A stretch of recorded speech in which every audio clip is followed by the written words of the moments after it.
ನಮಸ್ಕಾರ ವೀಕ್ಷಕರೇ. ಗುರುಗಳೇ, ದರಿದ್ರ ಅಂದರೆ ದರಿದ್ರ ಹತ್ತು ಬಿಟ್ಟಿದೆ. ಯಾವುದೇ ಅಂಗಡಿ ಹಾಕಿದ್ರು ಗುರುಗಳೇ 3 ತಿಂಗಳು ₹1 ಕೈಗೆ ಹತ್ತಾ ಇಲ್ಲ. ಸಾಲ ಮೇಲೆ ಸಾಲ ಆಗ್ತಿದೆ. ಏನು ಮಾಡೋದು? ಕೈಗೆ ಒಟ್ಟು ₹1 ಬರ್ತಾ ಇಲ್ಲ.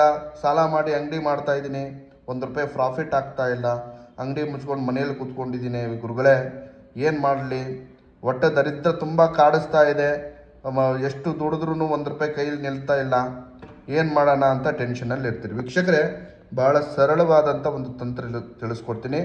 ನೀವು ದುಡ್ದಂಥ ಹಣ ಉಳಿತಾಯ ಆಗಬೇಕು, ಅಥವಾ ನಿಮ್ಮ ಅಂಗಡಿ ಚೆನ್ನಾಗಿ ಆಗಬೇಕು, ನಿಮ್ಮ ವ್ಯಾಪಾರ ಚೆನ್ನಾಗಿ ಆಗಬೇಕು, ನಿಮ್ಮ ಕೈಯಲ್ಲಿ ಒಂದು 4 ಕಾಸು ಬರಬೇಕು, ನೀವು ಈ ಒಂದು ಬಡತನದಿಂದ ನೀವು ಹೊರಗಡೆ ಬರಬೇಕು ಅಂದರೆ ಈ ಸರಳವಾದಂಥ ತಂತ್ರ ಮಾಡಿ.